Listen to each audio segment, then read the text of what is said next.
Assalamualaikum warahmatullahi wabarakatuh. Selamat pagi anak-anak.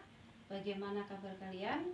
Saya berharap kalian dalam kondisi yang sehat. Perkenalkan, nama saya Febriani Setiawati. Saya adalah guru mata pelajaran bahasa Inggris. Pada kesempatan ini, saya ingin menyampaikan beberapa hal terkait dengan bagaimana proses pembelajaran di tahun ajaran baru ini 2020-2021. Materi apa sajakah yang akan kita pelajari selama semester GASA ini dan bagaimana pula bentuk penugasannya. Baiklah anak-anak, di tahun ajaran baru ini 2020-2021, kemungkinan proses pembelajaran selama semester GASA ini masih dalam pembelajaran daring karena tidak memungkinkan kondisinya. Yang kedua, materi-materi yang akan kita pelajari selama semester GASA ini, yang pertama adalah sebab akibat, yang kedua adalah penulisan laporan sederhana, yang ketiga adalah penyajian laporan sederhana, yang keempat menawarkan jasa, dan yang kelima adalah surat lamaran pekerjaan. Dan bentuk penugasan yang akan diberikan selama proses pembelajaran daring ini adalah bentuk tes tertulis. Bisa berupa IC, pilihan ganda, ataupun juga bisa berupa menyusun sebuah dialog ataupun percakapan sesuai dengan topik yang kita bahas. Dan ada kalanya kalian nanti akan diminta untuk membuat sebuah laporan yang sesuai dengan topik yang akan kita bahas. Ingatkah kalian dengan visi SMK Waidasim Surabaya? Untuk mengingatnya kembali, mari kita baca bersama-sama. Visi SMK Waidasim Surabaya: unggul bidang iptek, cerdas mandiri, berhaluan ahlu sunnah wal jamaah. Anak-anak, untuk penjelasan lebih lanjut dengan topik yang pertama, yaitu sebab akibat, silakan perhatikan video slide berikut ini.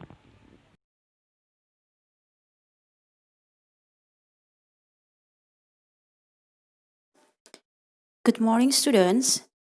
Today we are going to discuss about the cause and effect. Before starting our lesson today about the cause and effect, I'd like to show you the basic competencies and the goals of studying cause and effect. Sebelum kita memasuki pembahasan tentang sebab akibat, saya ingin menunjukkan kepada kalian tentang kompetensi dasar dan tujuan pembelajaran dari materi sebab akibat. Adapun kompetensi dasarnya adalah A. Menganalisis fungsi sosial, struktur teks, dan unsur kebahasaan teks, interaksi transaksional lisan dan tulis yang melibatkan tindakan memberi dan meminta informasi terkait hubungan sebab akibat sesuai dengan konteks penggunaannya. B.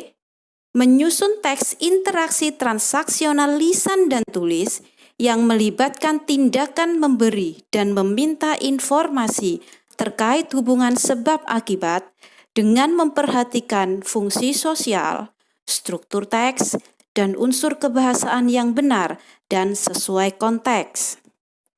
And how about the goals? Dan apa tujuannya? Yang pertama, memahami makna dari sebab akibat. Understand the meaning of cause and effect. 2. Memahami kata-kata yang digunakan dalam sebab akibat. Understand the words using in cause and effect. 3. Mempraktekkan penggunaan kata-kata sebab akibat. Practice the using of cause and effect words. 4. Menulis percakapan menggunakan kata-kata sebab akibat. Writing the dialogue using cause and effect words.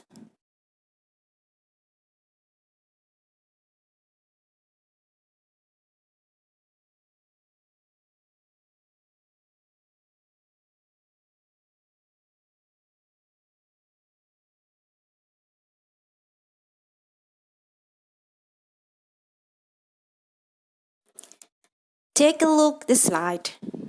We are going to discuss the meaning of cause and effect.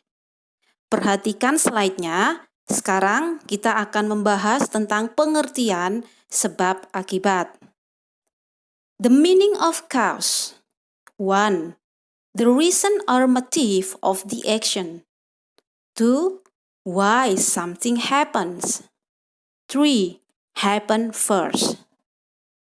Arti dari cause atau sebab adalah yang pertama, alasan dari sebuah action atau aksi kegiatan. Yang kedua, mengapa sesuatu itu terjadi. Yang ketiga, sebab ini biasanya terjadi lebih awal.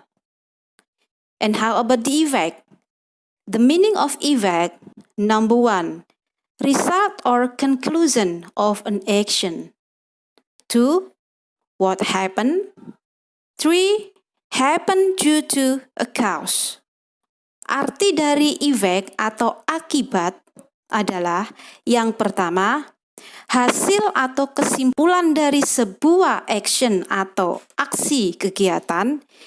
Yang kedua, apa yang terjadi. Dan yang ketiga, biasanya akibat ini terjadi karena adanya sebab. Pay attention to the following examples.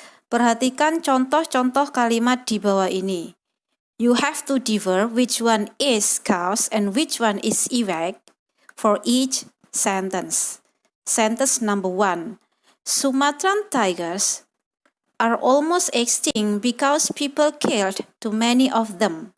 Jika diterjemahkan, harimau Sumatera hampir mengalami kepunahan karena banyak orang yang membunuh mereka. The cause of this sentence is people killed too many of them, and the effect is Sumatran tigers almost became extinct. Dari contoh kalimat yang pertama, bisa disimpulkan bahwa cause penyebabnya adalah banyak orang yang membunuh harimau Sumatera. Akibatnya, harimau Sumatera mengalami kepunahan. Sentence number 2. Since they are in love, they forgive each other's mistake. Karena mereka saling jatuh cinta, mereka memaafkan kesalahan satu dan yang lainnya. The cause is they are in love, and the effect is they forgive each other's mistakes. Penyebab dari kalimat yang kedua adalah mereka jatuh cinta. Efeknya atau akibatnya, mereka memaafkan kesalahan satu dan yang lainnya. Sentence number 3. As a result of the rain, we cancel the outing.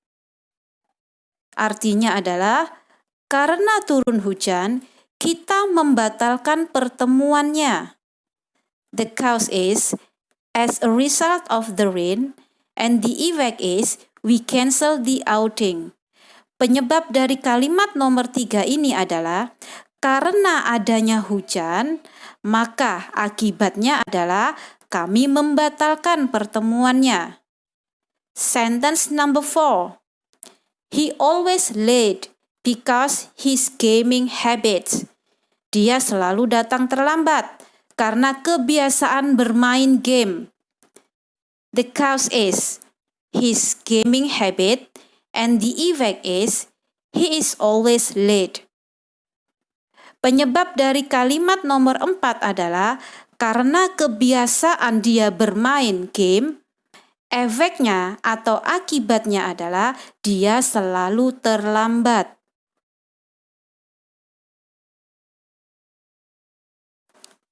Let's take a look at the sentence structure of cause and effect.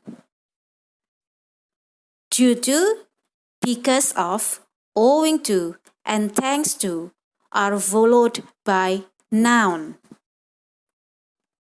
Because, since, as, and for are followed by verb. Examples. Number 1. Owing to her hard work and intelligence, we won the trophy. Maknanya adalah karena kerja keras dan kepintarannya, dia memenangkan piala. Number 2, thanks to Siti and John's effective planning, the event went well. Terima kasih kepada Siti dan John atas rencana efektif mereka, sehingga acara berjalan dengan lancar. Number 3, because of his hard work, he managed to get the Best Student Award. Karena kerja kerasnya, dia mendapatkan penghargaan sebagai murid yang terbaik. Number 4, I have a stomachache because I ate too much food. Saya sakit perut karena saya makan terlalu banyak. Number 5, there was a lot of homework and tests. As a result, most of the students were unhappy and couldn't go anywhere during the weekend. Artinya adalah karena banyaknya tugas dan ujian, sehingga hampir semua murid merasa tidak bahagia dan tidak bisa pergi kemanapun selama liburan. Here are the signal words of cause and effect. Di bawah ini adalah kata-kata yang biasa digunakan dalam sebab akibat. Kata-kata yang biasa digunakan dalam cause adalah because, the reason, due to, for this reason, and unless. Dan kata-kata yang biasanya sering digunakan dalam effect adalah as a result, then, hence, therefore, so, consequently, in order to, and finally. Jadi, inti dari penanda kata ini adalah jika ada kata-kata tersebut, maka kalian bisa dengan mudah untuk menganalisa apakah masuk ke dalam kategori cause, apakah masuk ke dalam kategori effect. Bagaimana dengan teori yang sudah kita bahas hari ini? Apakah kalian menemukan kesulitan? Saya harap kalian bisa memahaminya dengan seksama dan sungguh-sungguh. Untuk mengukur kemampuan kalian dalam mengetahui teori tentang sebab akibat, kalian bisa mengerjakan tugas yang sudah tersedia dalam video slide berikut ini. Semangat belajar dan wassalamualaikum warahmatullahi wabarakatuh.